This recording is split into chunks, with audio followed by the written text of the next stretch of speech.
Oke, kita lanjutkan materi tentang batas atas dan batas bawah ya.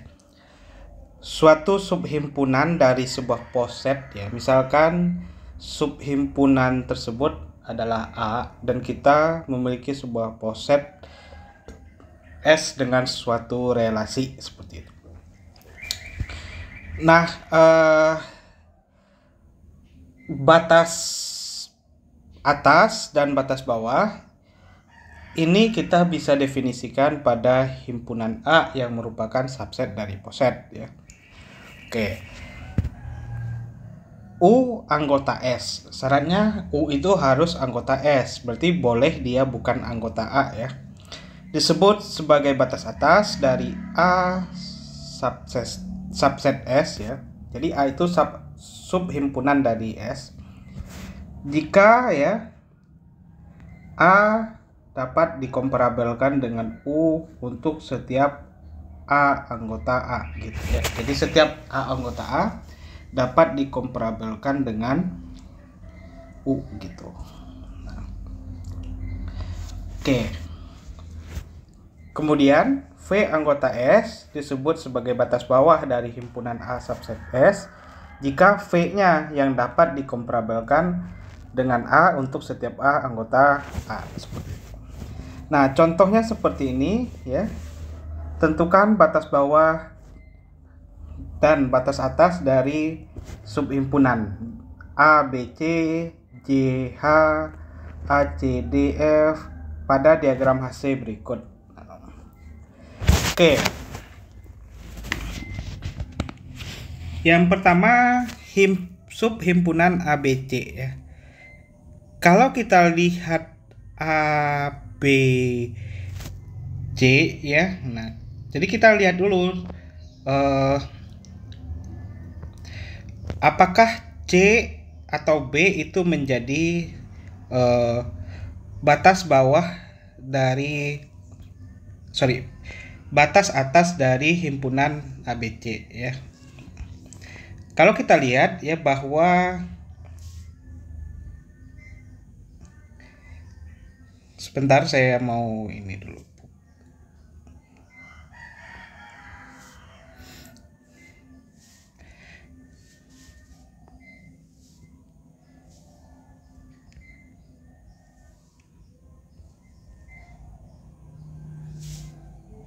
Oke, kalau kita lihat ya,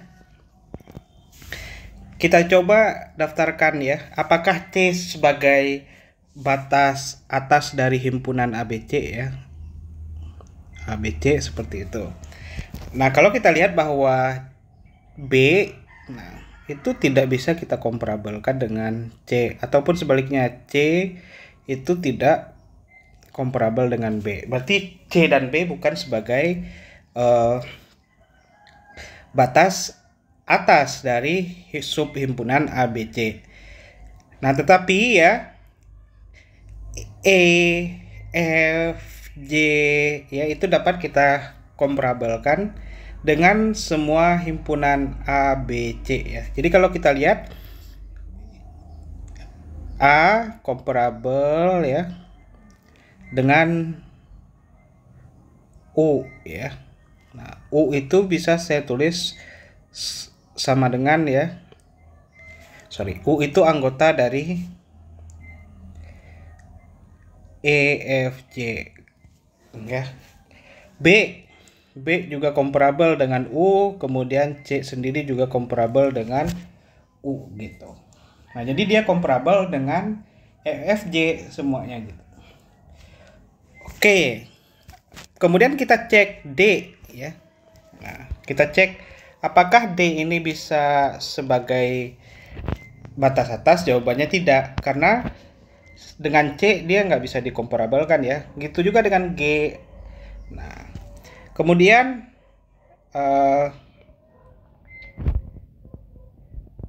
kalau H gimana? H ternyata bisa ya, ada jalurnya. H ternyata bisa juga. Nah, jadi di sini ABC juga A komparabel dengan H gitu, B komparabel dengan H, C juga komparabel dengan H. Ada jalurnya untuk menuju H ya. itu pasti nanti bisa kita bikin hubungan relasi posetnya seperti itu ya. Nah, dari transitif itu juga bisa ya. Contohnya saya mau melihat hubungan antara A dan H ya. Nah, dari transitif aja. A itu nanti berelasi dengan F gitu ya.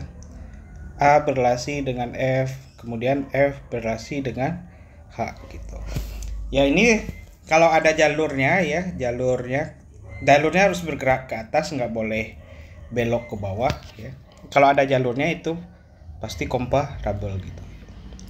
Kan ya harus bergerak ke atas terus gitu. Tidak boleh ke bawah gitu. Kalau ke bawah nanti semuanya jadi batas atas seperti itu. Nah, jadi batas atas dari ABC adalah E, F, G, dan H ya. Ini lupa spasinya gitu. E, F, G, dan H.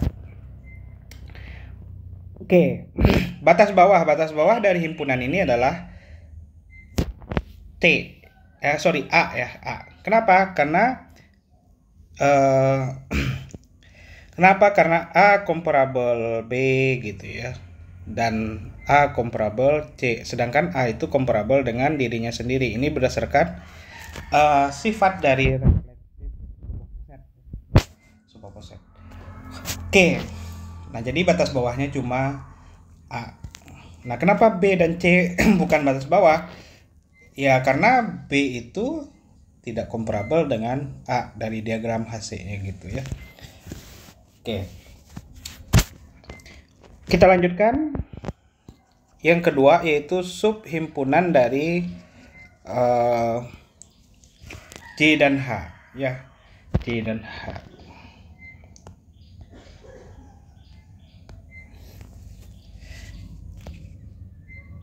J dan H. Nah, ini himpunannya adalah J dan H ya. Himpunan J dan H. Apakah ada batas atasnya? Nah, kalau kita bilang J ya. Kalau kita bilang J. Nah, ini tidak betul ya. Kalau J batas atas tidak mungkin karena H itu tidak comparable dengan J gitu. Ataupun sebaliknya, kalau kita bilang H yang batas atas ya, J itu tidak comparable dengan H gitu. Jadi setiap anggota subhimpunan yang kita ambil tidak ada itu batas atasnya baik J ataupun H. Calon batas atas itu harus sejajar dengan himpunan tersebut ya, atau di atasnya gitu. Kalau ke bawah nggak mungkin lagi kita lihat gitu.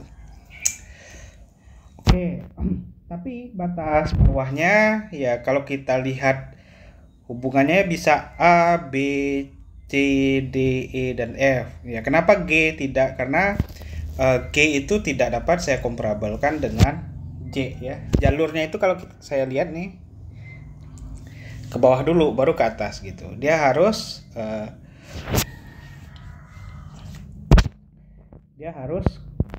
ke bawah terus ya kalau menentukan batas bawah. Kalau J dengan F ya bisa ya. J dengan F bisa. Ada jalurnya ya. J dengan F bisa, apalagi J dengan E bisa, J dengan D bisa ya. Dengan C ke sini jalurnya. Dengan B lanjutkan jalur ke sini ya. Dengan A bisa ke sini gitu. Nah, oleh karena itu A, B, C, D, E, F adalah batas bawah dari subhimpunan J dan H. Oke, kita lihat lagi subhimpunan dari AC ya. AC D F ya. ACDF ya. ACDF. Batas atasnya F ini bisa nih dihubungkan dengan himpunan anggota dari subhimpunan ACDF ya. Kemudian apa lagi? H juga bisa ternyata ya. H, J. Sedangkan G tidak mungkin ya. Karena C-nya tidak bisa ke G ya. C-nya tidak bisa ke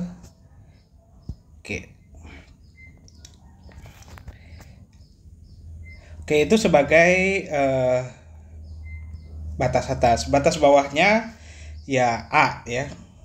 Semua anggota subhimpunan bisa kita hubungkan ke A seperti itu dari diagram HC tersebut.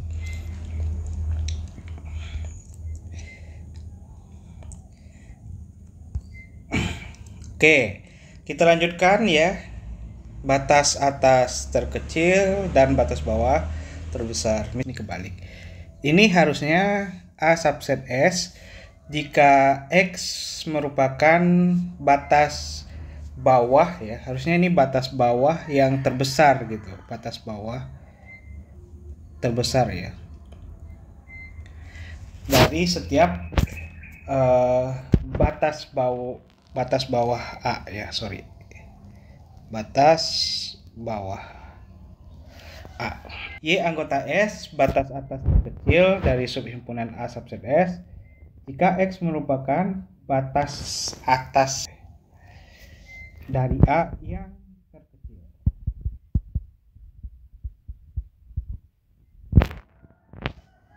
Dari setiap batas bawah batas atas A. Oke, kalau dari soal di atas ya, diagram HC sebelumnya, misalnya kita mau mencari batas atas ya dan supremum infimum dari himpunan BDG ya. Oke, kalau kita lihat batas atas dari B, D, dan G itu adalah G dan H ya, G dan H. Oke, karena G comparable dengan H ya, maka G dan H ya. Kalau saya lihat yang terkecil antara G dan H yang mana? Ternyata G itu lebih kecil dari H gitu ya. Posisi si G itu lebih di bawah dari H. Maka si G itulah yang merupakan supremum dari himpunan BDG gitu ya. Nah, jadi cara mengecek dia supremum ya dari semua himpunan batas atas kalian komparabelkan gitu ya.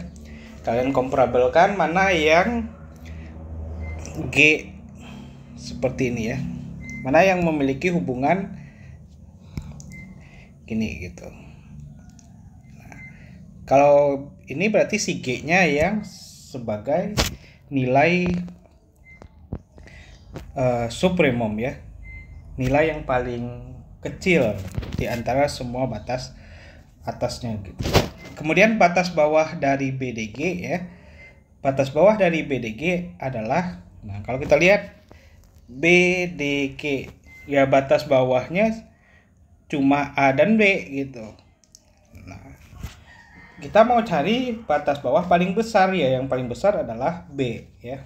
Jadi infimum dari BDG adalah B gitu. Oke, ini contohnya lagi. Tentukan supremum dan infimum dari himpunan 3, 9, 12, 1, 2, 4, 5, 10 dari poset Z atas operasi keterbagian. Nah, kita bisa juga menentukan supremum dan infimum. Yang perlu kalian ingat bahwa supremum dan infimum itu nilainya tunggal ya. Nilainya tunggal. Nah, nilainya tunggal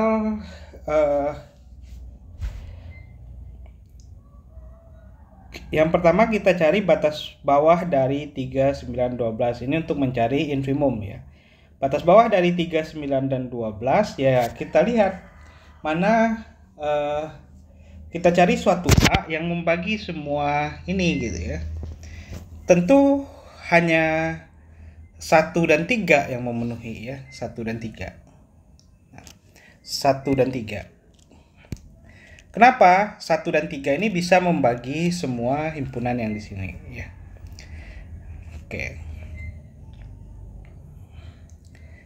Nah, ini nggak perlu ya. Nah, infimum dari 3, 9, 12 ya yang paling besar ya. Yang paling besar adalah 3 gitu. Nah, gitu juga batas atas dari 3912 ya. 3912. Ya 3912 ya dia akan memiliki batas atas mulai dari 36. Ya, KPK dari ini gitu. 36, 72 dan seterusnya. Nah, oleh karena itu batas atasnya adalah 36 seperti itu. Oke, lanjut ke subhimpunan yang kedua ya. Subhimpunan yang kedua 1, 2, 4, 5, 10. Ya, batas bawahnya tentu 1 ya. Yang membagi semua himpunan ini adalah 1 yang paling kecil, tidak ada lagi yang lain gitu. Nah, kemudian himpunan ini bisa membagi apa ya KPK dari 1, 2, 4, 5, 10 ya. KPK-nya adalah 20 seperti itu. Oke, silakan kalian coba ya soal latihan yang sudah disediakan ya. Oke, masuk ke satu topik lagi, lattice ya. Lattice adalah sebuah poset di mana setiap pasang dari elemen poset memiliki supremum dan infimum. Jadi kalau kita ambil semua elemen poset, dia memiliki supremum dan infimum ya. Jadi kalau kita pasangkan elemen poset, misalnya saya pasangkan di sini ya. Langsung aja contoh ke sini. AB A, B gitu. A, B ini pasti memiliki supremum dan infimum ya. Apa supremumnya? Supremumnya supremumnya B, infimumnya A gitu. Lanjut. Nah, apa aja pasangannya mungkin ya? Apapun pasangannya, A, C ke apa lagi? A, D. Nah, A, E gitu. A, F gitu. Lanjut lagi B, C, B, D. Nah, kita tinjau satu-satu. B, E, B, F. Dan yang terakhir adalah E, F. Nah, kita harus cek dia punya supremum dan infimum nggak? Kalau dia punya berarti itu lattice ya. Nah, apakah semua yang ini mempunyai supremum atau infimum? Kalau seperti itu dia lattice. Ini yang gambar yang A ya. Nah, kalau yang B bagaimana? Yang B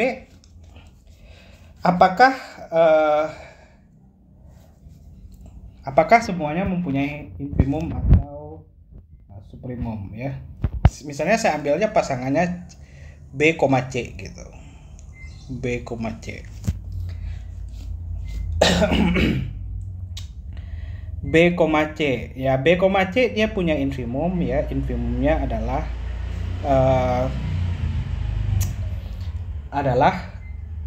A ya. Infimumnya adalah A. Nah, infimum B, C sama dengan A gitu. Nah, tapi apakah dia punya supremum? Kalau kita lihat ya batas atas dari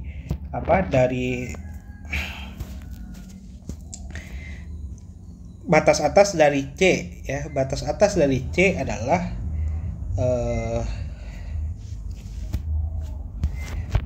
batas atas dari BC ya.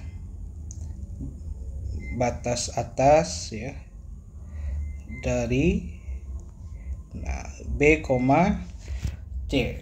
Nah, kalau saya lihat batas atas dari B, C adalah ya D, E, F ya. D, E, F. Sedangkan B dan C sendiri tidak mungkin batas atas dari dirinya sendiri. Nah, tapi sayangnya ini nggak bisa kita komparabelkan antara D dan E ya. Antara D dan E. Nah, jadi kita nggak tahu himpunan terkecilnya yang mana gitu. Nah, tidak ada jalur dari D ke E sehingga kita tidak bisa komparabelkan gitu. Jadi apa kesimpulannya? Jadi kesimpulannya yang B itu bukan merupakan lattice. Kenapa? Karena dia tidak punya supremum ya. Supremum itu kita harus bisa komparabelkan masing-masing anggota ya. Tapi di sini nggak bisa kita komparabelkan. D dengan E itu tidak komparabel ya. D dan E tidak komparabel gitu. Oke, berarti dia bukan merupakan lattice yang B. Yang C silahkan dicoba sendiri. Oke. Nah, kalian bisa jawab pertanyaan ini, apakah Z plus terhadap notasi keterbagian itu merupakan lattice ya? Jawabannya tentu tidak ya. Contohnya saya ambil jawabannya apakah lattice atau tidak. Dia setiap himpunan ini, dia tidak atau enggak kita nggak tahu ya. Oke, 27 ya. 27 apakah punya batas bawah ya? 1 ya. 1. FEB dia punya apa? Oh iya bisa ya. Ini saya cari aja FEB dari 2 dan 7, 1 gitu. Nanti untuk mencari batas atasnya saya cari aja KPK-nya ya. Nah, jadi Z plus terhadap ini adalah lattice, Ini merupakan lattice ya. Berarti ini benar lattice. Nah, apakah poset yang pertama terhadap pembagian itu merupakan lattice? Ya, saya ambil misalnya pasangan 2 dan 3, apakah ada batas atasnya? Jawabannya tidak. Berarti ini yang pertama bukan lattice ya. Ini bukan lattice ya. Kenapa? Karena 2, 3 tentu batasnya harus KPK dari 2 dan 3 ya. Kenapa? Supaya 2 bisa membagi 3 gitu ya. 2 bisa membagi KPK 2,3, kemudian 3 juga bisa membagi KPK 2,3 gitu ya. Nah, tapi KPK-nya adalah 6, tidak ada di himpunan. Oke. Yang selanjutnya di sini apakah ini merupakan lattice? Nah, ini kalau saya cek satu-satu ya, 12 batas atasnya ada ya, batas atasnya 12. 14, 18, 116 itu jelas ya punya batas atas ya. Oke. 24 KPK-nya adalah 4, FEB-nya 2, punya batas atas dan bawah. 28 KPK-nya 8, FEB-nya 2. 216 KPK-nya 16, FEB-nya 2. Masih aman ya. 48 KPK-nya 8, FEB-nya 4, masih aman. 416 juga gitu. Kemudian 816 ya KPK-nya 16, FEB-nya 8. Jadi ini merupakan lattice. Jadi aman ya. Nah, coba yang nomor 3 apakah dia lattice atau tidak ya. Nah, ini coba kerjakan latihan apakah poset-poset yang didefinisikan seperti ini merupakan sebuah lattice seperti itu. Oke, terima kasih atas perhatiannya. Sampai ketemu di video selanjutnya ya. Sumber yaitu Rosen KH 2007, Discrete Mathematics and its Application, edisi ke-6 ya. Jadi semua tulisan di sini bersumber dari itu ya.